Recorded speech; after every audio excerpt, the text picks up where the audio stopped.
Are we good to go? You picked your thing, Dave? Hang on. Let's close my patio doors. What live, are we? Okay. No, right, Where's he going? Hey, He's gone. where's he gone? Just when we start. Just in time for another savoury slice. Bloody overlord. I've only got one left. A quick suck. What is it? I noticed you waving it about. It's because Mally one. It's a chicken and chorizo empanada. It had a yellow sticker on it from Marks and Spencer's. Oh, God. It's reduced. £1.08 from £3.30 to £1.08. Hence why I bought it. Really. Says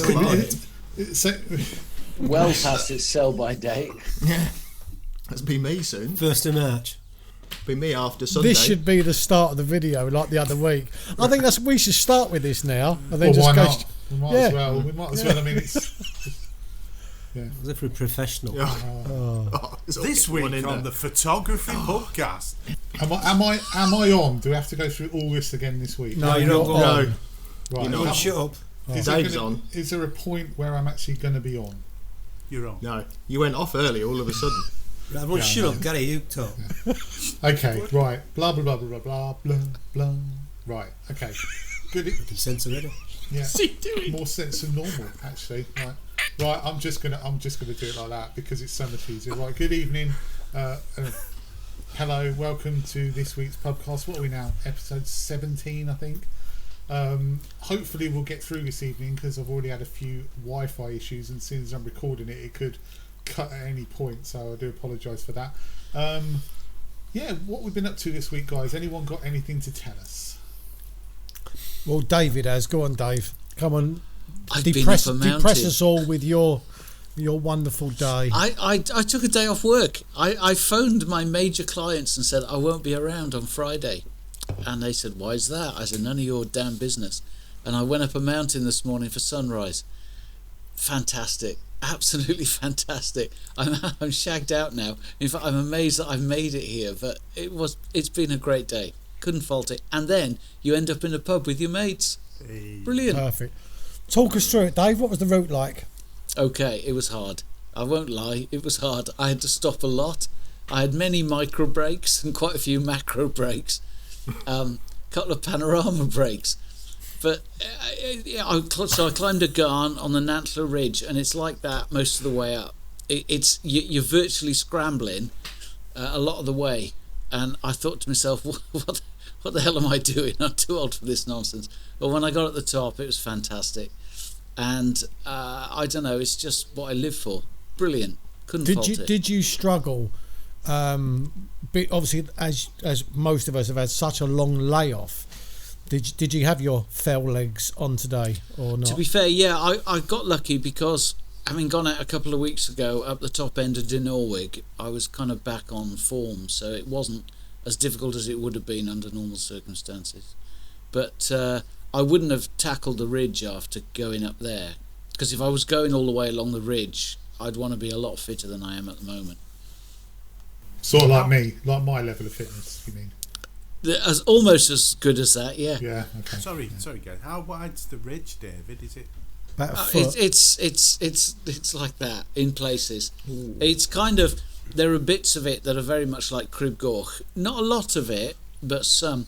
So you're on a rock, and this side is a sheer drop, and so is this side. Don't tell him. Don't. Oh no, it's flat as a pancake, mate. You can picture a big top up there. No trouble. You'll be fine. Are we talking Mally. about getting Mally up You'll there be at one fine. point? Huh? Yeah, we were talking about all going up there, wasn't we?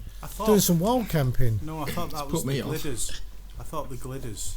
We was on about glidders, weren't we? Did you want to do the glidders? Well, it's plenty room on top, isn't there? Yeah. Getting up there. Yeah, but what's it like getting up there in the first place? But again, it's not steep, is it? We're going via Trifan, aren't we?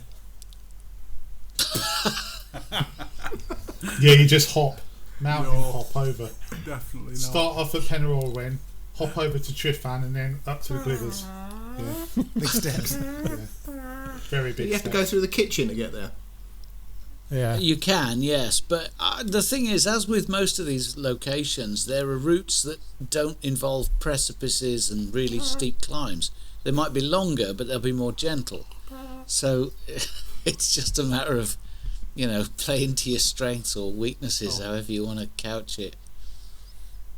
But there are options. I mean, we have a guide if anyone's coming up this neck of the woods. Well, lovely. I hope everyone's enjoying us making plans. Yeah. Welcome to the podcast. Talk amongst yourself. Yeah. Come along. No, but come on. Every week it's just like people tune in and they're just earwigging a bunch of nutters gassing. Yeah. That's all we do. Oh, talking of gassing. This, yes. See what I did Nice there? link. Yeah, nice link. This is why you're in charge, Gary. You got some new gear, Gary? Well, Slip it in. It isn't me actually. I was going to talk about it, although I have got a nice little. It actually arrived on my little Sony. Look at that. That's a thing of beauty, mate. That is. That's lovely. But we don't want to talk about me, right? What we want to talk about is Darren. Honestly, I think this is going to be a huge anticlimax. I I think care. you're okay. Go on. So basically, Darren posted a cryptic picture on our chat group. When was it? Yesterday? I think it was yesterday. Yeah. Of a little brown box in his car, and him saying, I've got gear acquisition syndrome. Yeah, it was. And It's then just people- It's big, isn't it? It's big. It's bigger than I thought. It's empty. Yeah. It's a But he little didn't. say. Wait a minute. But he didn't tell us anything else at all. So we have absolutely no idea of what was in that box. So the only reason I didn't say because I took a picture just before I set off, and I drove home for half an hour just watching all of your comments tumble down, which quite amused me actually. But yeah, so you wanted to guess what I bought? Yeah, but there's a specific way we have to guess, James. We've got to isn't there? play a game, though, yeah? Hold on. Okay. We need a title for it. What's in Darren's dirty brown box? And it's not a watch. So the game is this. Are we ready? Are we ready for the game, yeah? So we're going to start. Each participant Go. asks a question and carries on asking the question until the answer to that question is a no. Yeah. So you can only ask a question that leads to either a yes or a no. And the winner is obviously the person who guesses right. Okay. So who's going How to go first? I'll go specific first. do we need to be right? Can it be like, does it have to be like a brand if it's a thing, or can it just be the item? So am I complex? Am I making it a bit too complex? yeah, you've gone. Shut up, Jamie. So it's all up to Darren as he answers. I'll tell you what, I'll kick off, yeah? Alright, go on. Go on. I'll go first. Is it photography related? Yes. Is it black? It is black. I don't know where this is going. Is it anything There's no to do batteries. And With, it's is it not. anything to do with memory? No. Right, Jamie, you're next. Okay. So it's photography related and it's black. Is it a holdall for something? No. Did you see the size of the box? Yeah. It could be for a small For a thing. midget. A midget. Yeah. Marley, you're next. Can you twist it? You can twist it. Ooh. Has it got grip? It's got grippage. Loads of grippage. But very smooth grippage. Does Just it a yes or a have- no, Darren. Oh, sorry. So- Yes. Does it have an aperture value? Might have. Yes. I'm panicking now. It's an F. I'm not going to guess. Oh, I'll let it- oh. I'm not going to guess. You're letting it build. It's Let it too build. soon. Let it Well, build. I don't want to be, You want to peak too early. as the wife's always telling me, slow down. Any minute now. It could Hold come on, hold out. on. It's important. It's It important is. because I don't want to spoil it. Does it have a lens cap? It does have a lens cap. Oh. Is it a prime lens? No. Too specific. I did that on purpose. Dave, That's a good guess, though. Is it a telephoto lens? No. Oh, shit. Oh, Well- tilt shift. Well, I don't know. Is are it? we getting a bit too specific? Yeah. My next See, question is, what was I saying? Oh, okay. It's a lens. It is a lens. It's, Yes. it's Yes, no, come on. Sorry, I'm forgetting the rules. Is it a zoom lens? Yes. That's what Dave said. I know. No, it's telephoto. So when is a telephoto a is zoom- a 70 standard to lens can be 200, isn't it? A wider angle or a zoom? A standard can be a zoom lens. Okay. Okay. Good point. Okay. Is it a Sony lens? It is. Does it start with 24 millimeters? It does. Does it end at 105 millimeters? It does. Oh, straight on the button. He takes Well on the done. lens. Well done, Gary. Is it the F4? Is it the 24 to 105 F4? It is the Nice. FE 24 to 105 GOSS, the GOS. When it says just G, got one is of that them. the L equivalent to Canon?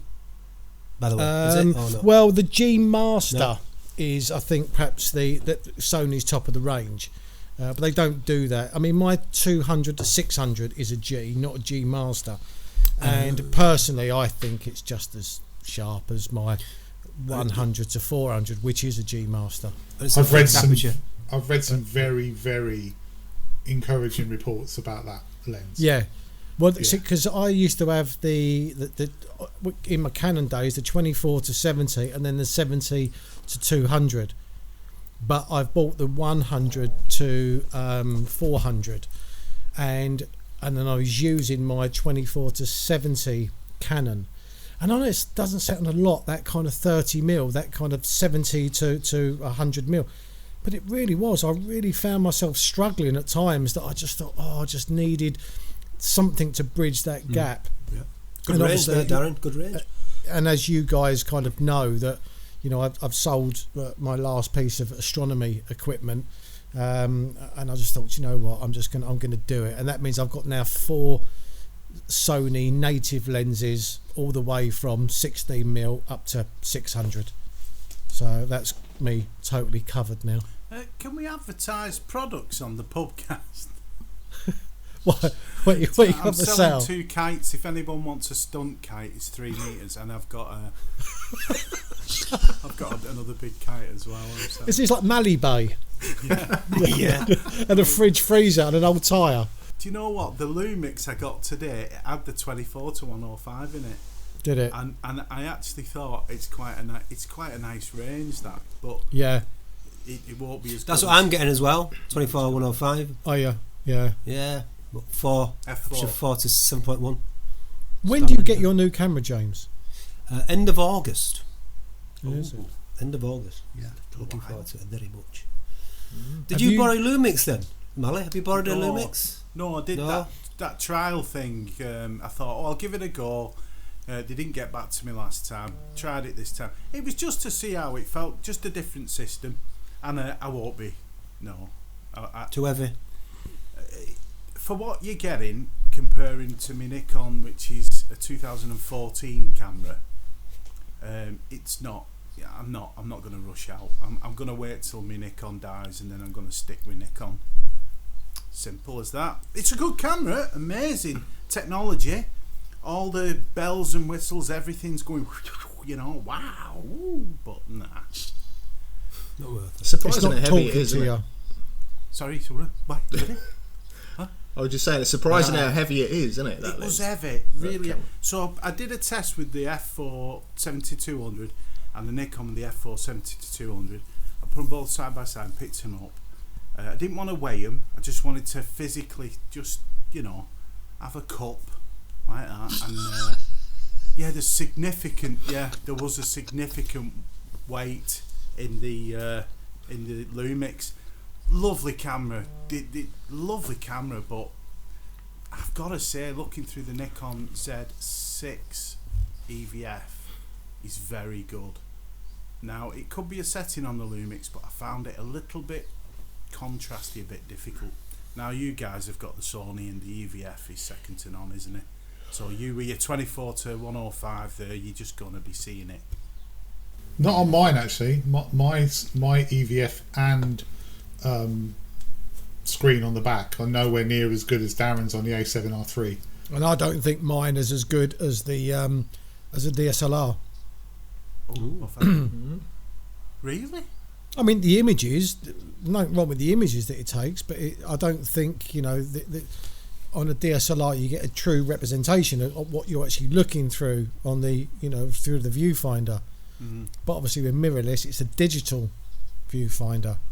What does Ollie think at corner? What do you think, David, with yours? Because you're EVF, aren't you? I must admit, I was a bit concerned when I switched over because I hadn't even looked at an EVF. I didn't go to a camera shop and go, show me an EVF, let me have a look. So I went straight from DSLR, went to the camera shop, dropped X £1,000 and came home with it.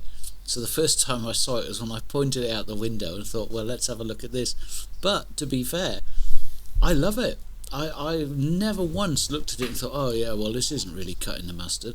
I mean, first off, it's still using the same glass. I mean, you're still looking through the lens. Second off, when you get home and put an image on your computer, well, you're putting an image on your computer. So, the fact that I'm not actually seeing the light bounce off a mirror or through a prism is kind of irrelevant. I accept if you've got a crappy EVF, that would be a problem. But I never once looked at it and thought, oh, this isn't working for me.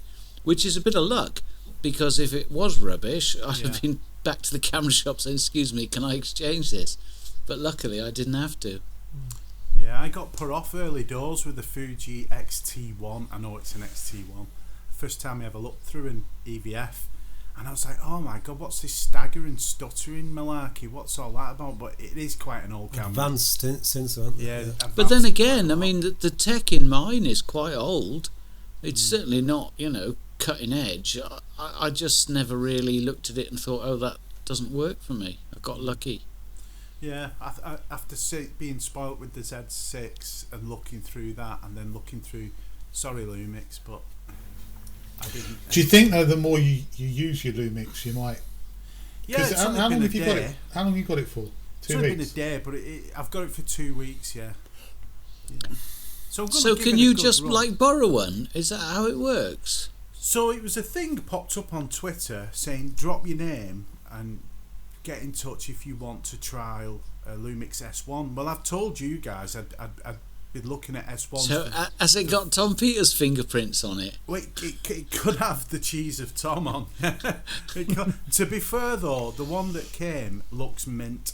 It looks brand spanking new. First thing I did was take the cap off to see how close the mirror, the sensor is, and I was like, oh my God, it's like right there. You took the cap off and the sensors there, and It's scary, isn't it? Yeah, really scary. I noticed that yesterday. I cleaned my M50 for the first time. I noticed it's right there in front of you. But I think your new camera, James, is that not got a shutter? The Canon. Yeah, it automatically shuts down once you remove the lens. Yeah. I was going to say. Well, apparently, Dave, Darren, the A9 has just had a firmware update where it does shut the front shutter, the front curtain down. Oh, does so it? they reckon that they're going to hopefully Out. disseminate that out to all of the other cameras. So hopefully there will be a firmware update at some point where when you open it up, it will have the front curtain shut down. That's good. So it's kind of like a long-term test drive where you go and borrow the latest Ford Fiesta and drive it round, see your folks, come home. It's like a free rental. Yeah, which is lovely. I think it's a great idea. Okay. I'm going to really have some fun with it. I'm going to push the camera. I'm going to have some fun. And it's a good way of, probably as well, me getting used to that kind of technology from DSLR. But do you think they're a bit desperate? Yeah. Do you not sort of think that they're sort of, here you go, please use our camera for a couple of weeks? Well, this is the weird thing. You wouldn't get that from Canon, would you? But this is the thing. It's not actually. So Lumix are letting them do it, but it's not Lumix. It's a DK something. I forgot the name of the company. It's a separate company that's leasing them out or letting them out. But it came in a really nice cardboard box are they called a Pello or Pelly box or Pelly case. Pelly case, and the lenses, everything's patterned. I was like, whoa! I feel like a spy. I got up this morning. It's just, but there are certain marks that, like James just said, that you don't get the opportunity to muck about with it for a couple of weeks. I went to HRO in once and said, can I test drive a Ferrari? And they said, it's on your bike, mate. Now, hang on a minute. Let me just explain. 2 years earlier, I bought a brand new Lotus Esprit from them. So I was proper buyer. It wasn't just some bloke in jeans with his arse hanging out going, "Can I borrow one of your cars?" And they said, "No, on your bike." Yeah. So, Yeah. I mean, you have to ask yourself, how desperate are they to get rid of these things? Yeah. Just putting it out there. No, well, Quite a difference it's between a Spree and a Ferrari. It's a good point, David, because if Nikon were doing it with the Z series, I would have got one of those straight away. I wouldn't even considered Lumix. Exactly. But they don't. The fact is, but they don't. They don't have to. When you think full frame, you think Canon, Nikon, maybe Sony. You don't think Panasonic, do you? And so No, but- they're probably trying to just get people to go, oh, actually, yeah, they do a full frame camera. Let's have a look. Yeah, the thing is, it's been out for a while and it hasn't exactly taken off, and they're desperate to get away from Micro Four Thirds. That's the bottom line of it. They will move heaven and earth to get away from Micro Four Thirds. He Odgeborn Ustavic. He's an ambassador for them and a fantastic photographer. Oh, and yeah. he uses his for his video, and that So was it's the James, main isn't it? thing. James Popsy. So the James video Boxes? side of it, I'm gonna do quite a bit of testing of the video on it, but at the same time, I can't see me switching systems. It's just a bit of fun. It's just a bit of fun. But you never know. I mean, the first 24 hours are going to be the hardest, isn't it? Because you are changing.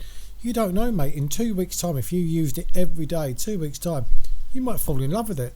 Comparing it to the Nikon, which is a 2014 raw images against it, it's got the EVF, it's got the touchscreen, it's got lots going for it, it's got technology inside that I don't even know yet, but at the same time I'm finding that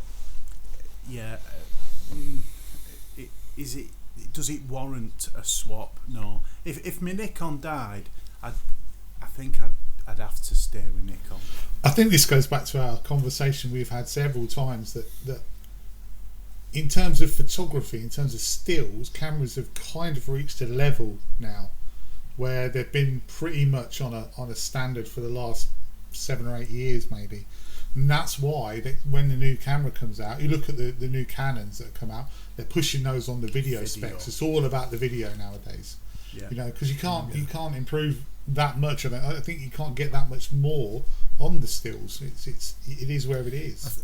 It depends on what sort of genre. I think sports and wildlife costs are increasing the frames per second. But I mean, the big reason I went for the R6 was based on the video as well, because I'm going to use it as a stills and a video camera. So you're right, Gary. Yeah, absolutely. So we were talking earlier in the week, and we decided to do, what is it called? What are we going to call it? Desert Island Gits, was it? Instead of Desert Island Discs, we're going to call this Desert Island Gits.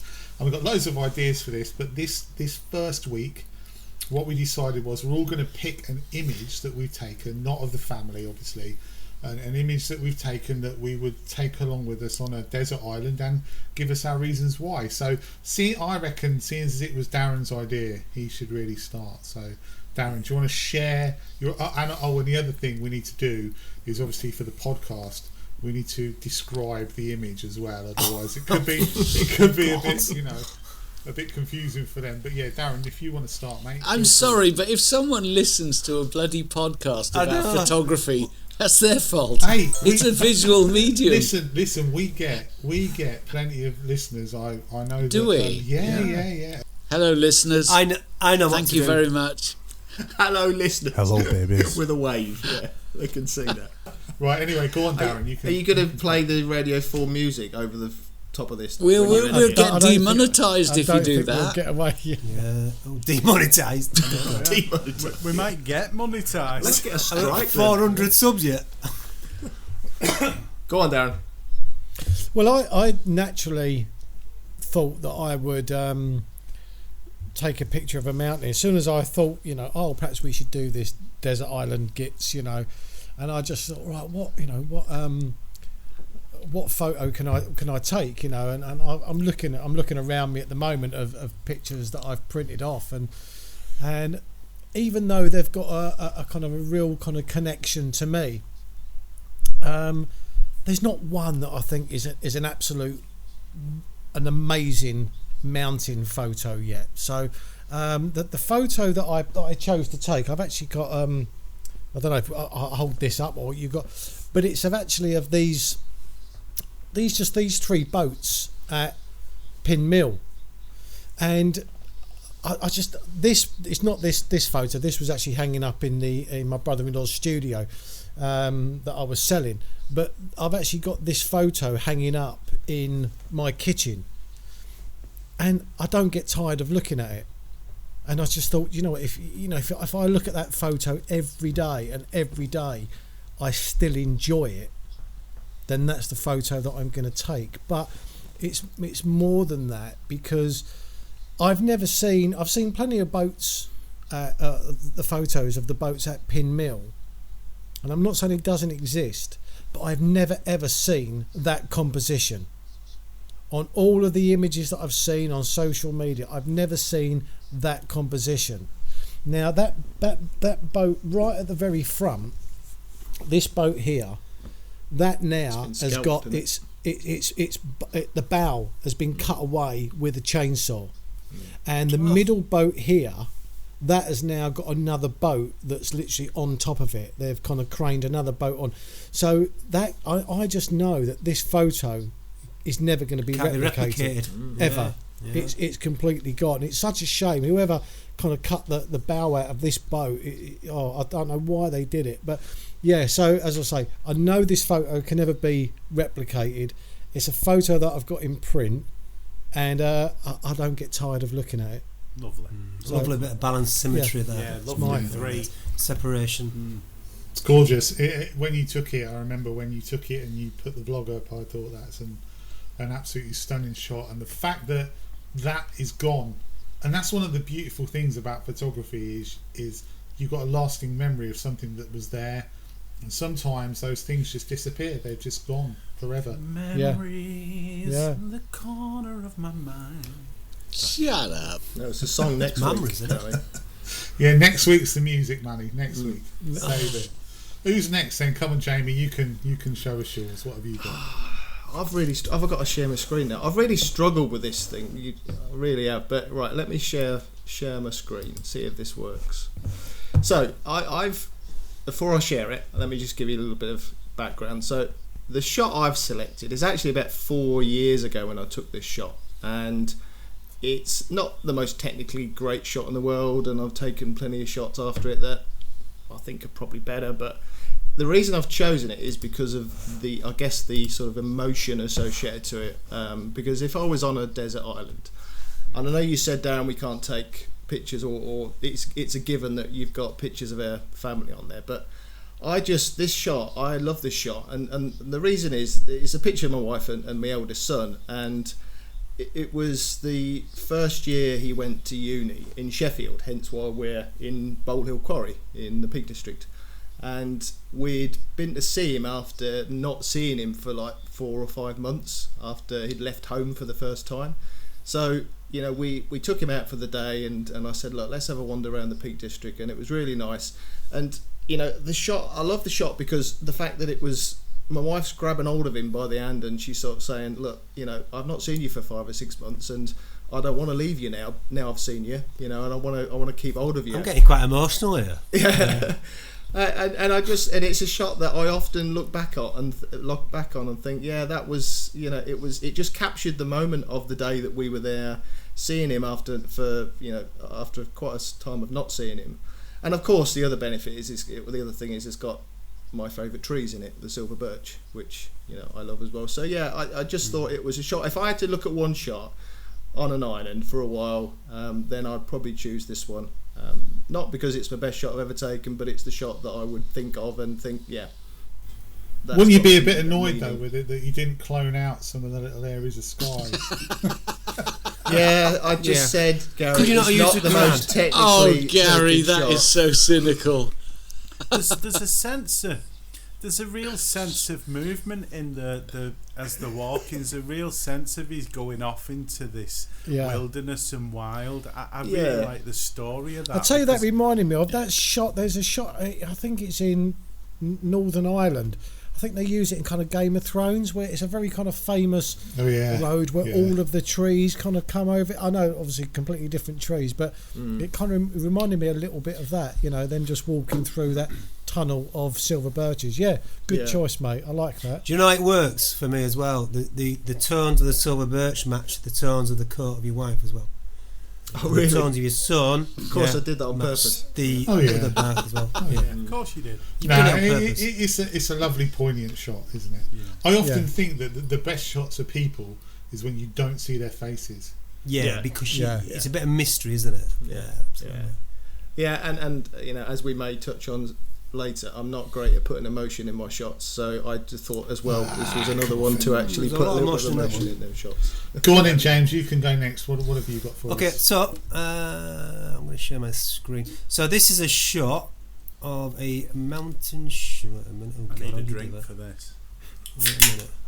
Where's my share option? Where we are. Technology. Old men and technology. Right, you see that? Oh. You see that? Yeah. Okay, so there you go. So this is a shot taken earlier this year, and this is at Door Crag, which is in the southern part of the Lake District. This shot literally took me around an hour to find, and it's near the end of the walk as well, so I was absolutely exhausted, and I spent that long searching, and all I was after was some nice patterns in the snow. And you see the bottom half of the image here as it leads up. There's a nice S-curve. That's what I was wanting, the drift, and obviously the natural stone leading into the distance as well. There's some lovely weather coming on, so I waited until it actually shrouded the end of the mountain. And I just think, for me, it's a story of there's a mystery. What lies beyond? There's some glimmer of light in the background.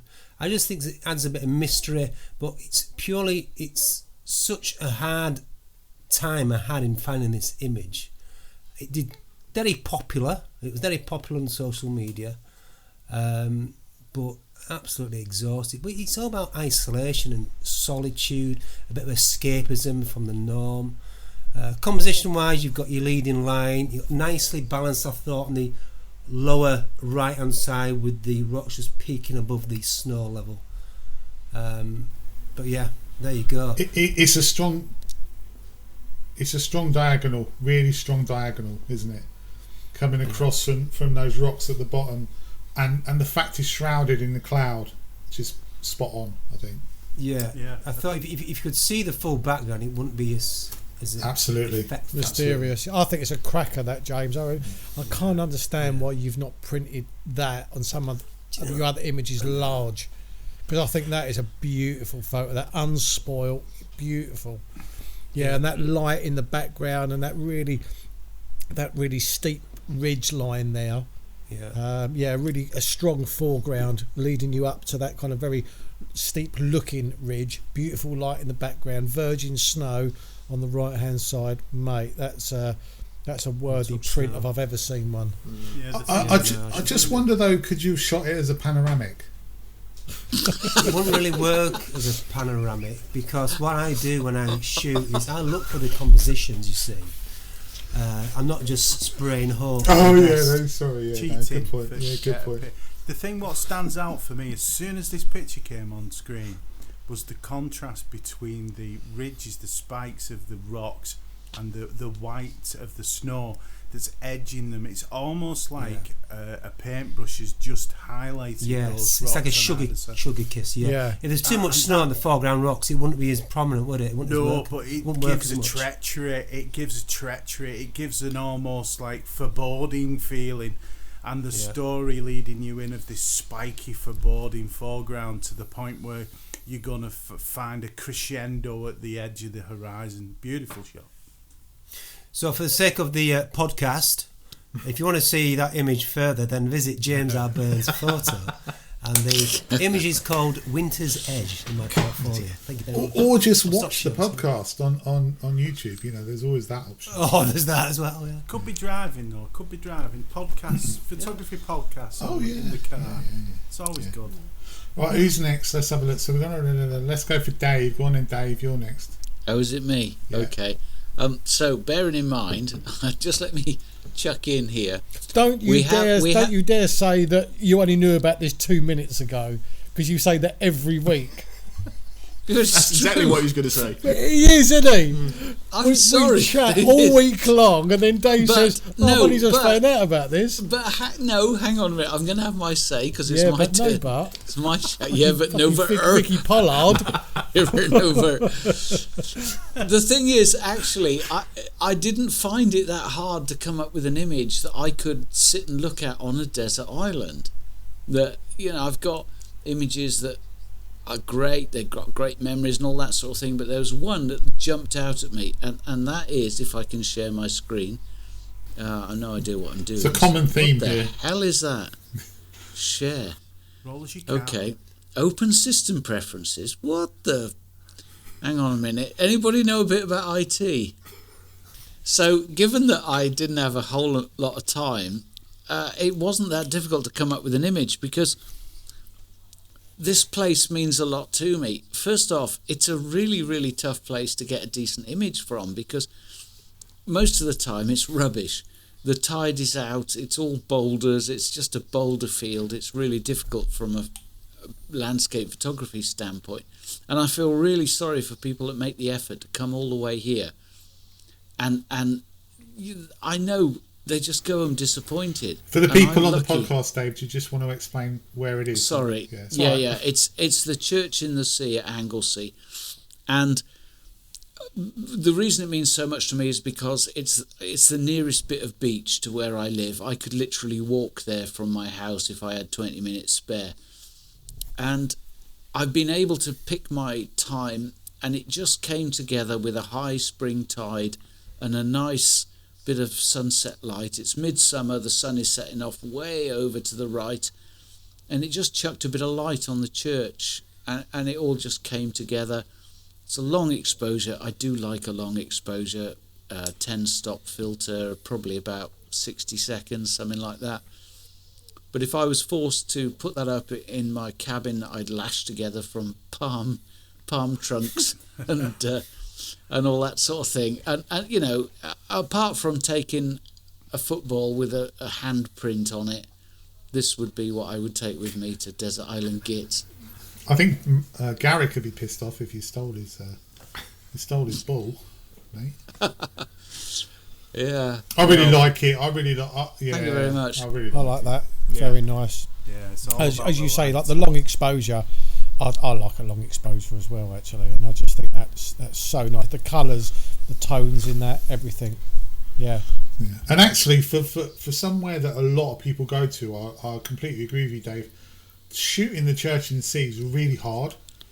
Yeah. Because, like you say, when the tide's out, it's just a mass of boulders, and it's quite, you know, you can lose the church completely. It's almost like everything is focused on these, just like the huge, just plethora. See what I did there, Manny? Plethora of boulders, and yeah, that's gorgeous, and Beautiful.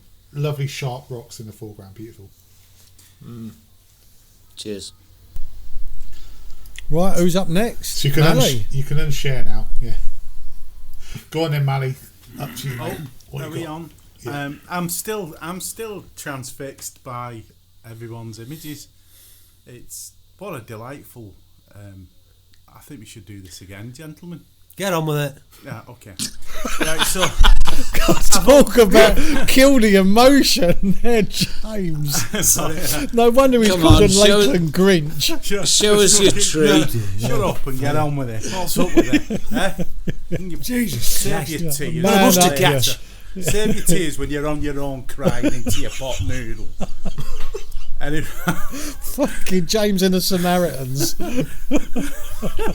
Yeah, do it. I'm making this drag out now. So You to bloody everyone jumped, who's yeah, what? listening in What? stereo, this shot, there's loads. I love all my photography. Sorry, that I don't mean that in a really conceited, big-headed way.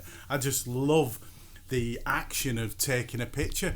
Not even seeing the picture, just the action of getting out and taking a picture is a wonderful thing to do.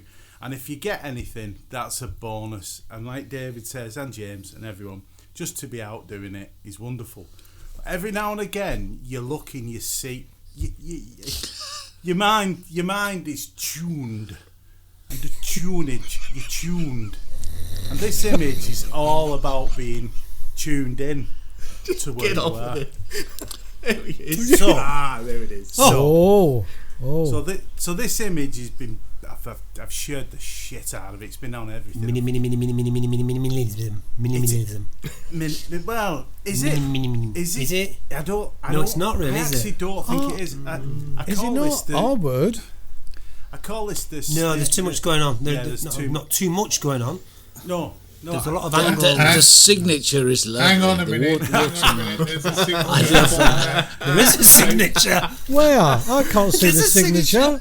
Yeah, it's very Bottom delicate. central. Very He's got a delicate. copyright on there. Very delicate. You pretentious twat, Mally. Well, I have to say, .com. if you look at this image and don't say pretentious, there's something wrong with you, because it is very pretentious and it is very not me. And I think that's why I gravitate towards this image. Is not just because of what it is and subject matter, but where I was in space and time. The image, everyone, is a bunch of twigs sticking out of some water on a long exposure, and that's basically top and bottom of it. It's a dead tree that's left in the water. And I exposed it. I think this was around a 90-second exposure, using a 3-stop grad and a 10-stop ND. And it came from actually being really annoyed about people and litter. So strange. You walk around, you're looking, and I walked up this bit of a ridge and got up on looking out over Otterbeeld Island, and I took the tree. Everyone knows the tree that leans out, the little bonsai type guy that's pointing to Otterbeeld Island, and I thought, do you know what?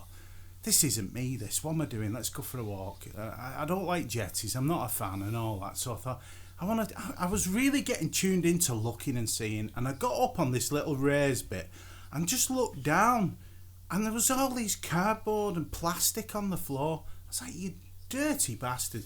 So I picked it up, and as I'm putting it in my bag, I looked at the water and I saw this and thought, oh, that looks like an animal.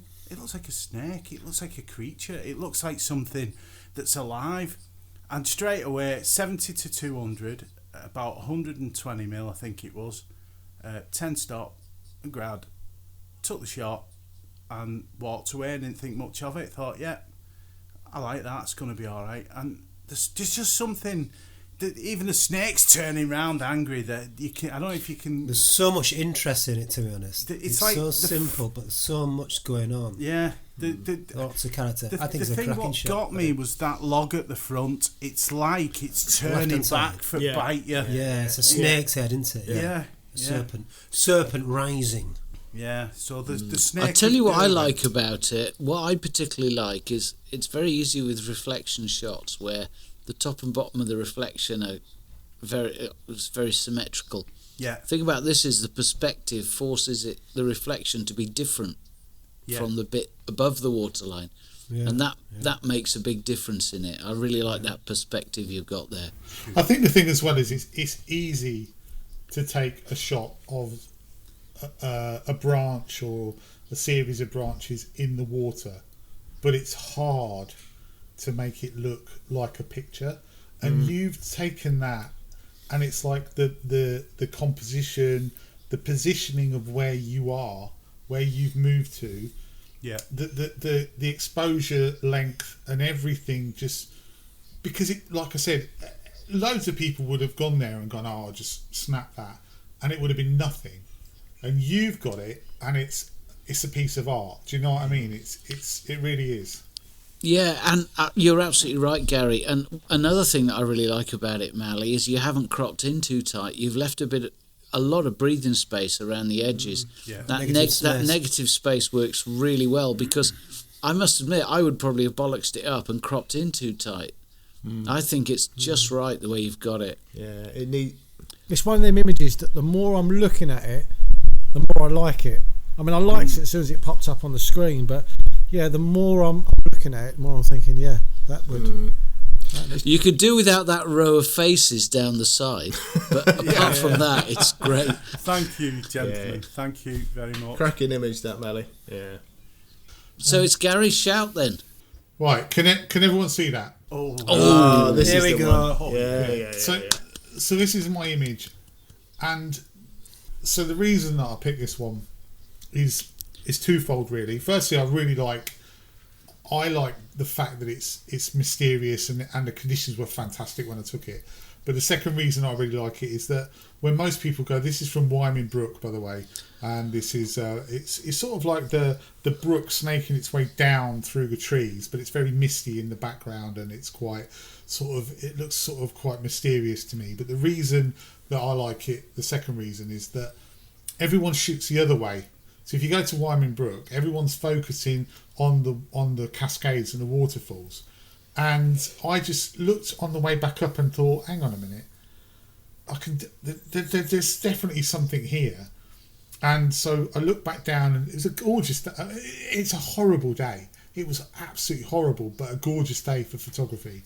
It was wet, it was miserable, it was chucking it down with rain. The mist stayed around all day long.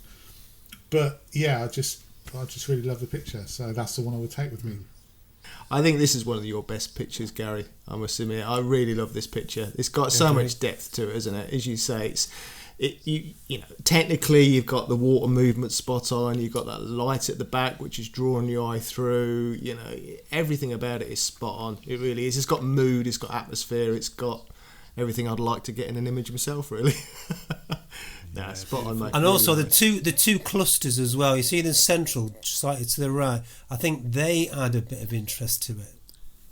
Well, it was seeing this image that inspired me to go to Wyoming Brook, and I think if I hadn't have seen this particular image from Gary, that Wyoming Brook would not have been on my radar. Wow. So it was this image that took me 2.5 hours up to the Peak District. So yeah, well done, Mr. Norman. Wow, thank you so much. I just want to go back to your image, though. You shouldn't skirt over this. There's something very important and special about that image. Is from an illustrator's eye, is the weight you got in that image with the stream, is the weight of the trees and the small branches, and the difference in thickness between the foreground and the depth in the distance.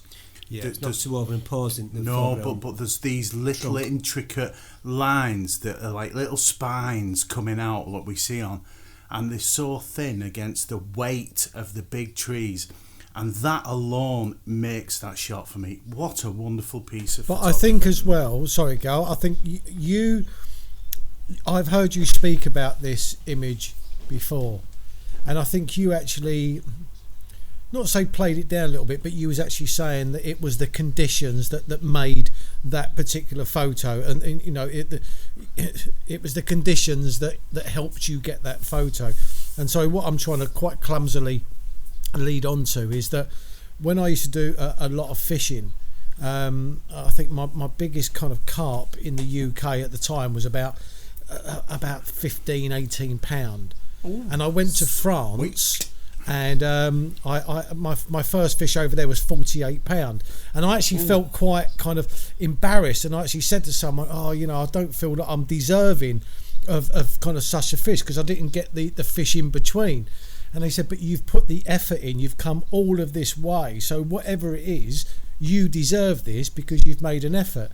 And when I look at that photo, and I think you've said in the past that anyone could have got it on the day because of the conditions, but you deserve that photo because you put yourself going all of that way in those conditions, and it paid off. It absolutely paid off.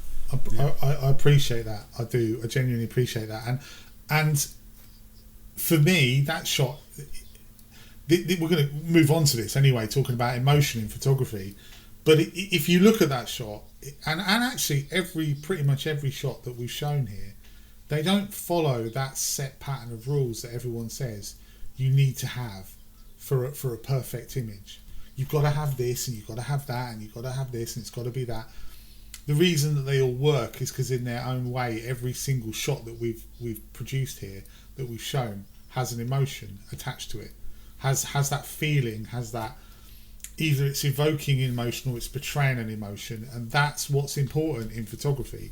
It isn't about getting, well, the foreground's got to be in the right spot, and it's got to be sharp here, and I need to go to the best places. You don't. You need to convey that emotion within your shot, and that's what we've all shown with these photos. Connection to the environment, connection to the world around you, and what you're seeing and how you react to it. Darren, you just mentioned about carp fishing.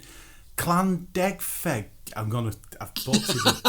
Llandegfeg Reservoir. Llandegfeg Reservoir? I've butchered it.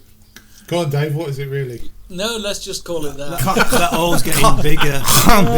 Llandegfeg Reservoir. Keep digging, Molly. There was a point when I was into my carp fishing, they had, and it's not easy to get to. It's Brecon Way, isn't it? Llandegfeg. No. Alan, I'm sorry, mate. I'm sorry. Right. But they were catching 60 and 70 pound carp in there. Was they? Yeah. Not in the UK, they weren't, mate. Honestly, trust me, they weren't. They were mirror carp in Llandegfeg. Yeah, they were. Yeah. Yeah, 67 pound. 67 pound mirror carp. 52. Yeah, no, I thought it was. 67 pound mirror carp in that reservoir. Angling Times. It just took me back to a point of watching John Wilson. John Wilson. He was from Norfolk. He was a Norfolk. He was a Norwich boy. He was. Yeah. A Sure good pike fisherman as well. I'm sure John it was Wilson. a 67 pound mirror carp, the record at Llandegfeg. Surely. There's been stories of 15-foot Mayco sharks off the eastern coast of Yorkshire as well. This is it. So basically, it was a non-existent carp in a non-existent lake, but it was a British record. I'm looking. Mally's on Google now. I am. Fair enough. I don't mind. I mean, let's be fair. Llandegfeg. Yeah, Google. Oh, I don't know what you mean. But I mean, let's be fair. It's perfectly feasible that people listening to this might say, "Oh yeah, but there's 6 of you all patting each other on the backs about your photographs." And I think the thing about it is that if you couldn't see them, that certainly mine technically wasn't stunning.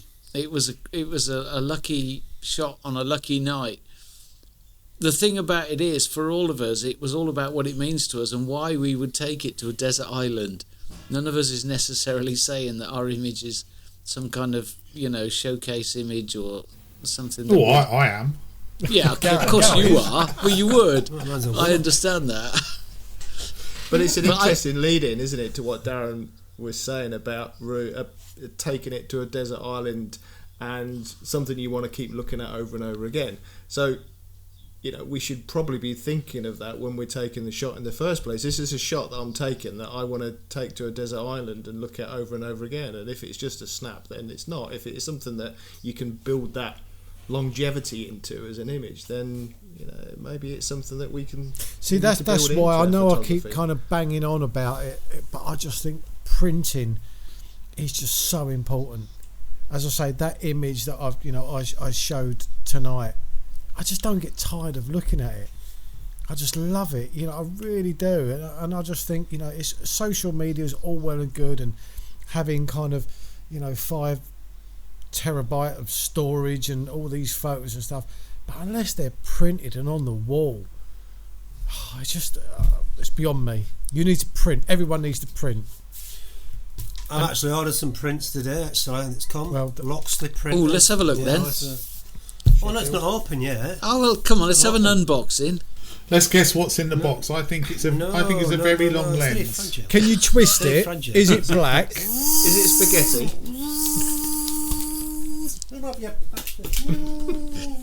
How's it going with the Google, Mally? How's it coming? You're £46, Dave. You're right. I stand corrected. £46. Clang Deg Fed. Right. What? Got anything else for us, Mally? Any other little gems? You can't see. Yeah, you know. can't see No. that. So- This is great for the podcast, by the way. Pornhub. What was that? No, but it is interesting though. I know we all go on about, you're right, Dave, about everyone patting each other on the back and saying, "Oh, good, lovely shot," and that. But there is something to be said about putting a bit of something into our photography, and the reason that we all pick those images is because they all mean something to us. It's not because they look great. It's not because they have everything in the right place. And I did a video earlier on this week where I was talking about, trying to put more emotion into your photography rather than just putting the elements in where you think they should go. And I think that's really important. And I think that's for me anyway, that moved my photography on, is the moment that I thought to myself, I need to stop thinking about the picture I'm taking and start thinking about what it is. What am I actually taking here? Not where the foreground is and where the background is and where the light is. I need to think about what I'm trying to say in my image, and I really think that's important. What do you guys think about that? I think it's really hard to do. I think it's really hard to put an emotion into a photograph. For me, the scene is the emotion. It's up to you to capture that. Exactly. No, but that's exactly it. But you're talking about an emotion and put that emotion into your photography. How are you feeling? No. Not how you're feeling. You see, we had this conversation when we were talking over the group chat. I don't think that you can put your emotion into it. No. I think that you need to almost either needs to portray an emotion, which it's going to do based on the light or the feel of the day, or it needs to evoke an emotion within you. So it needs to make you feel something. It's almost personal to yourself, isn't it? It's only you know how you were feeling. Yeah. At that moment but if you in time. can put that across, because I think a lot of people, they go out and they say, right, they stand in front of a beautiful vista and they say, what I need to do here is I need to put this rock that's in the water here, and I need to get it just like with these hills here and get that bit of composition right, and I need to get that, and that produces a sterile shot that people might go, oh, that's a lovely image, oh, what a lovely composed image, but it doesn't make you go, oh my god, look at that, Yeah, but you'd have a much better chance of winning a club competition with that. Because that's where it all comes from, isn't it? It's that ludicrous, sterile, this is what you've got to do to be accepted in the photographic world. Drives me up the bloody wall every time. Go on, Mally. There's something really important here, and I've thought this many times, and I think I've just sussed how to say it. Spontaneity and emotion when taking a picture. Now, it's always said slow down, but there's something about a reactive spontaneity, an emotional call from your heart or your mind, and the two meet, and you go, Jesus, boom, and there's a moment where you just... There's this connection to the world at the time you're in it. That moment, take the picture. That moment, and it's gone. It's fleeting. I'm not disagreeing with you, mate. But give us an example of what you would. Well, I'm glad you've said that. So then, an example.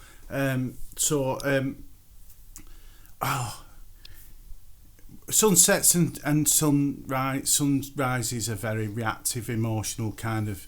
But this isn't that. This is something else. This is where you see the lines, you see the shapes, you see. So you might just be. You go in almost a meditative state. Can I just show you something? Can I just share something? Can I share the screen? That's Of course you exactly, can. Mally. This is exactly what I saw. A subconscious moment. And you react to it, and you go, oh. Share screen, come on. And that spontaneity and emotion, I think, are very connected. I do. I believe. But then the technical, which Gary talks about, the conscious and the subconscious, the ability, the skills, where it's a natural. You don't have to think about the settings. You can just. You don't have to think about the settings, and you can just react and know that your depth of field, that you know you like me to everything. You just go into this overdrive, and that. So this. Oh, here we go. Go on, Sorry. go on. Yeah. So that image there, yeah, that is around 10 seconds. That light you see on those ridges had gone, and I knew the shapes were there, and I saw the light coming from over my shoulder. You know the contrasted light rolling over the hills, and I saw it coming, and I saw this image here, the shapes, and I thought, I'm going to wait here, and there you go. And you're right, Mally, it's all about spontaneity, and that's I think. Really this is what I wanted to say to you, because James, Shall I stop? I think you can tease out the exact point that I'm trying to make by saying to you, James, what do you think when you edit an image? Because all of your images are essentially emotional. They're black and white. They're emotional. They grab you. So what do you think when you edit? Because that is what I'm talking about. See, I like to put a lot of mood and emotion to photography. It's all about its heart. It's so darkness. It's the old mystery about it. I don't know. It's really hard to describe. Similar with light. When I went out this week with just the G7X, nothing else, my little cam. It was the reactive emotion thing was the light. So I looked back up some rolling farmers' fields, and there was a little copse of trees, 2-3 trees. And the horizon was very small, and I could, like you're saying, you could see the light was coming. It was already a bright scene, but I knew that if I isolated everything, I got the strength of the sky foreboding, and these little lonesome trees on a very, very narrow, thin band of land, and it was just that. That was the story. That was the emotion, and at the time, I did feel quite.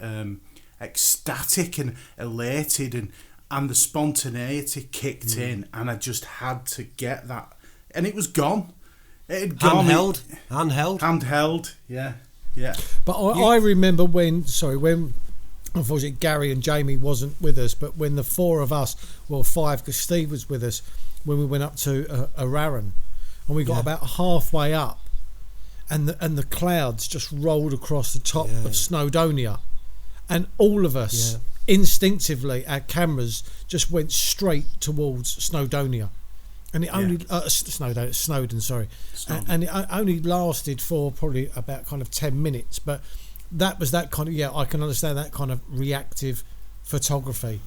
I honestly think the moment you go, I need to find a foreground or I need to find a background, you've lost. Yeah, the moment you do that... You've lost that feeling. It's gone. Yeah. Absolutely. You need to go out and it happens. Of course, you're going to go out places and it isn't going to happen. The light isn't going to happen, or the photography isn't going to happen, and you find yourself searching for something to go. I need to find something here. I need to find something there. But the moment you go out and you say, I just need to find a foreground here. Mark Littlejohn is an exponent of that moment. Mark Littlejohn is that person that is everything that we're all saying. Yeah, he does. is. He does that handheld telephoto as well, because he's there. He's out in it. He's there all the time. Every morning. It works on Ullswater, for God's sake. I mean, it's absolutely beautiful. Yeah, you were going to say something, Jamie. Sorry. No, I was going to say that was what hit home with your video when I watched it, Gary. That when you said about the sterile, when you've got images that you're intentionally trying to find that foreground and trying to find that leading line and trying to find the compositional techniques that make it perfect technically. But it's got nothing in it. It's just a sterile shot. And I personally found myself going down that route sometimes where I'm trying to get the composition spot on, because isn't that what they teach you to do? Exactly. To get composition right, and to get your leading lines. But then you look at the shot and think, compositionally it works, but it's got no meaning, it's got no feeling, it's got nothing that's going to grab the viewer's eye and say, I really like that shot. Yeah, because the only person that would say it's a good shot is maybe a photographer that says, actually, you've got your leading lines really nicely there, and your rule of thirds is spot on. But we're not there to please other photographers. We're there to please ourselves, number one, because it's your own picture, and then if you get some gratification from other people from sharing that picture because they're getting some feeling out of it, then there's so much to that you can get back and then put back into your photography yourself. And I struggle with that, and that's why, mate, that your video was spot on, and I've said it to you before. It really hit home. And the things that, and James gets it when you go up in the fells and you get that light and you get that, as you say, the darkness that you've said. It's that mood, it's that atmosphere, it's that feeling. It really does elevate your photography, I think, from being a good, solid, technically savvy photographer to being a really good photographer that produces or makes images that you really want to look at and you really want to look into to find the depth in them. It's like I said, the moment you look at a photograph and say that's well composed, then the photograph isn't any good. Or you say the leading lines are good on that, or look how sharp that is. The first time you look at a photograph should be an emotional connection with it. You should go, wow, that, I can feel that sunrise. I can feel that emotion. I can feel that, I don't know, dank darkness. I can feel that foreboding of that cloud.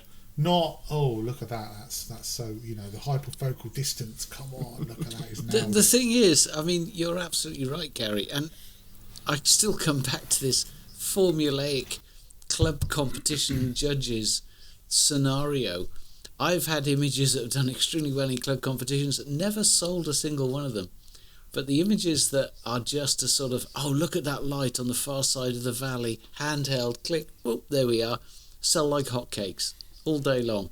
And so, and those are the ones that have the spontaneity that Mally's talking about, the emotion, the sort of, because, I make the effort to get up onto a ridge and my camera's on my shoulder strap at all times. And today, I was out today, the camera was on the tripod for probably 15 minutes. 6 frames were shot. They'll be stitched together to form a panorama, because I love panoramas. Who doesn't? Cheap. But the rest of the other 35, 40 images were handheld, because you're reacting to the light, because you're just in the moment. And I think that we do run the risk, particularly us that make vlogs, because we all make vlogs. You stick your camera on a tripod and then you do a piece to video camera about it. Well, here I am with my camera on a tripod, because it's kind of difficult to talk through an image when you're waving it around in your hands. And I think perhaps we send out the wrong message. I've had people say, "Oh, you've always seemed to have your camera on a tripod." Well, those are the ones I film, because most of the good images I get are not on a tripod, because it presents itself and you react. Do you know, it's the first time lately I've started taking 2 tripods out. One for stills, one for video. For 2.5 years I've done everything run and gun with me vlog, and I've never took 2 tripods. And I've watched back the footage where I'm with my gimbal tracking me and trying to get all cinematic, baby. And do you know what? I'm going out tomorrow, and we're going up lakes. I don't think Middlefell's on. The weather's going to be bad. But Have you seen the weather, Mala? Yeah, but perfect. So I'm going to go up to Harrop Tarn. I'm going to give Harrop Tarn a go. Thirlmere, yes. Yeah. I think weather conditions might suit that. Very moody, but I'm not taking 2 tripods. I've been forcing myself to take 2 tripods to try and improve my vlogs. And do you know what? If it's not broke, has anyone been watching Ozark? No. Oh, what a series! It's for me. It's like as good as what I thought when I first watched Breaking Bad. I started to watch the first series and I just lost interest in it. Ozark or Breaking Bad, because I watched the first series of Breaking Bad and then went, nah. Yeah, I was the same, gal. I was exactly the same. My son, my daughter, they was hooked on it. Dad, you gotta watch it, and I started watching it, and I got halfway through season 1. I just thought, oh, Dad, it gets better. I just couldn't do it, and I think I watched it twice. It might have been 3 times. Breaking Bad got to the same amount. I just can't push on. I'm the same with Peaky Blinders. Everyone's saying Peaky Blinders is amazing. I've watched about 3 episodes of it, and I just can't get into it. Stick with it. It gets that as well. Up to, is it series 5 now? Oh, brilliant. I thought the last season of Peaky Blinders was lazy writing. I hated the last season of Not Peaky wrong being Blinders. lazy. With Arthur, the thing around Arthur. Yeah, where he died, and Hang on a minute. I might want to watch it. Spoilers! I thought that was lazy writing. I really did. I can't believe she died in the end, though. That's unbelievable, isn't it? You can't touch Game of Thrones for me, though. That's the only series I've really been hooked. Until the last season. Oh yeah, that was a bit disappointing. I enjoyed the last season. Oh, give over. Yeah, it was. I think it was right. I did enjoy it, but the ending was a bit tame. I'm not being funny. What was the point of making Jon Snow a Targaryen at all, just to finish it like that?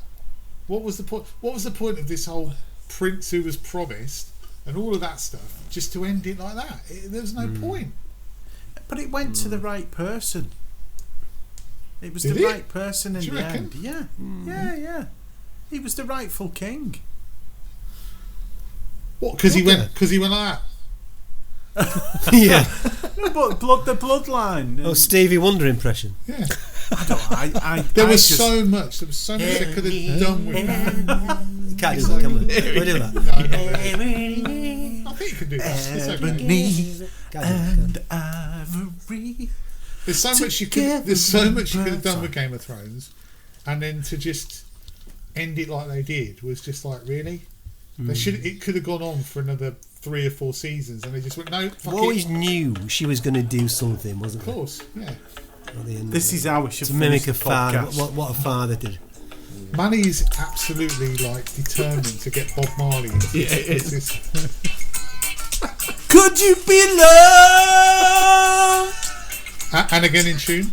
And in love. Could you be loved? Oh, I love a bit of Bob. Oh yeah. Love a bit of Bob. Come on. Listen, just while I think about this, I've just James is not here next week. Nor am I. Are you not? No, I'm in the Lake District. Well, I was going to say I might be 50-50. It's my daughter's birthday next Friday. Ooh. Was it a break then? Should we say? So do we want to join me and Mally next week for a 1-to-1? We heard it here first, everybody. I think there'll be no Pubcast next week, so we will be back, because even so, 4 of us, just not enough. So we'll be back in 2 weeks' time with a Pubcast with a full ensemble, hopefully, and we'll go through some other Desert Island Gits things. Anyway, thank you so much, everyone, for watching. Right, I've just thought of something. Sorry, Gat, to interrupt. Anal probe time. It's not the anal probing, but we have had a topic from about 6 or even 7 weeks ago that we keep forgetting to do, and we was going to ask people to name the pub for the Pubcast. Yes, we were. Wasn't we? Yes, Good we were. shout. And every time we finish, I think, why? Me and Mally had some great suggestions. No, you had terrible suggestions. The frying They were fannies. great. Yeah, it was. They were great. So yeah, Great it needs to be suggestions. photography themed. So like when there was a pub when we was doing the Astro, and we called it, or someone else named it, the Spiral Arms, as in a spiral galaxy, and Arms is kind of a typical kind of pub name. So we're after don't you shake your head. We was after Tipsy Tog. That was one. after, what was it? Tipsy Tog we came out with. Tipsy. That was my idea. Yeah. Yeah, it was. Yeah, see? Yeah, so like Tim. the tipsy togs. Yeah. Exactly, yeah. So yeah, we need names for the pub that we're drinking in. Okay, so we need names. Anyone out there who wants to give us a name F-stop for the virtual pub that we're drinking in, what are we going to give them? What are we going to give them as a prize? We've got to give the winners something. Give them Mally for the weekend. Oh Jesus! Yeah, I want for that. No, Yeah. no. What? Yeah. What weekend? Yeah, One yeah. day. What about Darren Swabstick? Your Rolex, but needs a wash. We'll think of something. We'll think of something to A give bag you. of white dog poo. We'll think of something to give you. So Darren's basically shoe what we need to scrape. do is to name A vlogger's gimbal. Oh my god! Okay. See, look what you started. Look what you started now, Darren. Look what you started. Sorry. All the Sorry. ideas are coming back through again from all this bunch. Yeah. So have a think. Let us know if you can think of a good name for our virtual pub, and we'll find something to give you. I don't know what it'll be. Maybe. Clap. Yeah. Depends on who you are. A Vauxhall Cavalier. Ooh. Now you're talking. A Lumix SR1. Soft top. I'm sure someone's got one of those that we can give away. They're not that good anyway. Anyway, thank you so much for watching. Give us your pub names, and we will see you all in 2 weeks' time. 2 weeks' time, yeah? 2 weeks' Okay. time, yeah. Yeah. 2 weeks. Bye bye. See you later, guys. Bye bye.